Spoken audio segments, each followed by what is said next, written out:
This video is sponsored by Bluetti. What's up sa inyo mga nilalang? It's your boy Mikey Lista, man. Pinadalan tayo ni Bluetti ng AC180.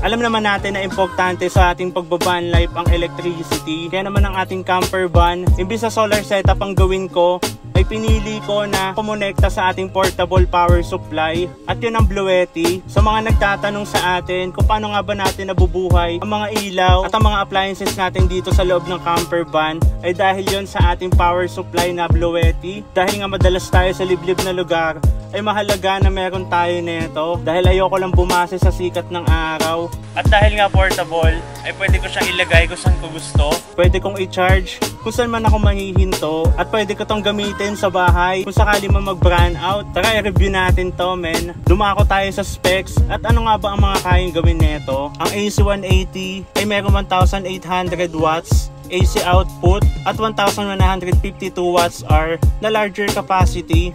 Ang ibig sabihin lang nun ay pwede nating isaksak to, ito, at ito. All goods yun, di ba?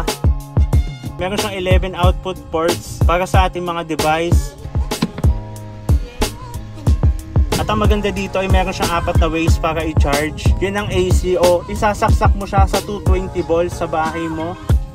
At pwede rin namang solar.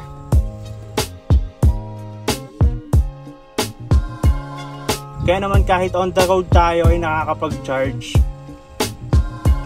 At ang isang way pa ay pwede mo siyang isaksak sa cigarette lighter ng sasakyan mo. Anyways mga nilalang, may plano akong gawin at pinag-aaralan ko pa kung paano ko makakonect sa ating sasakyan o alternator itong ating Bluetti para habang umaandar tayo ay nagcha-charge siya. Kung may idea ka kung paano gawin yon, share mo naman sa akin. At natawa lang din ako sa power supply na to dahil meron nga tayong EB70, 3 to 4 hours ang charging time nun. Kaya naman nung nagkaroon tayo ng AC180, nagulat ako dahil malaki ang capacity niya pero napakabilis niya i-charge. 0 to 80% ay kayang mapuno yon ng 45 minutes. So sa matotal, sa isang oras ay kaya nang punuin to. At dahil nga nasa camping tayo, pinapanatili natin na tahimik palagi. Kaya naman itong power supply na to is eco-friendly. At syempre ang inverter type na ito is pure sine wave na din. Sa mga nag-wonder kung gaano nga ba kabigat to, nasa 16 kg siya. Not bad na din sa ganito kalaking baterya. Speaking of battery, ang battery nga pala nito is LiFePO4 o lithium iron phosphate na may 3,500 na battery cycle. Check nyo kung gaano ka-solid yung display.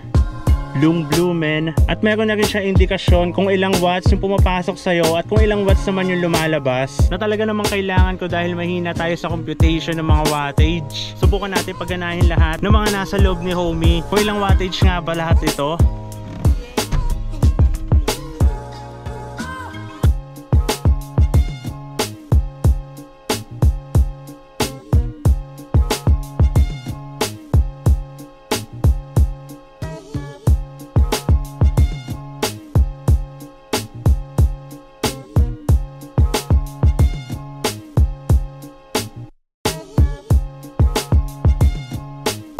So mga nilalang ang total watts ni Homey kapag ka naka-on lahat, ang ilaw, ang ref, ang electric fan, i-on pala natin yung speaker.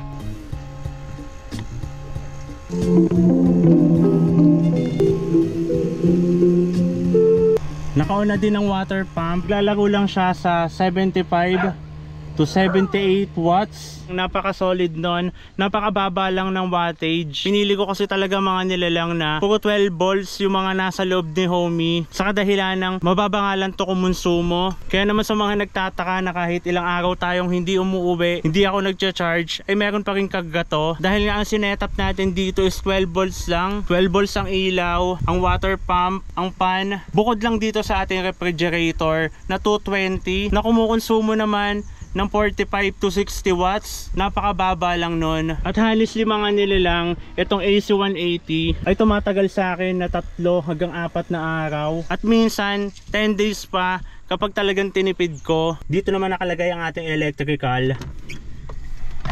Pasensya na ako magulo. Sa totoo niyan, kahit pagulo yan, is alam ko kung saan ko ito troubleshoot. Kung sakali may mga masira dito, ito yung ating mga RB switch. Dito naman tayo kumukuha ng ground. At syempre importante, ang mga nakasaksak dito ay kailangan may fuse. So na magkakaroon din tayo dito ng TV. Actually meron na talaga. Kaso nga lang nung winawirings ko ay nagkaroon ng problema. Kaya naman ito nakaabang na siya. Ang isasaksak din natin na TV doon is 12 volts lang. Kaya naman panigurado is bababa lang ang konsumo nun.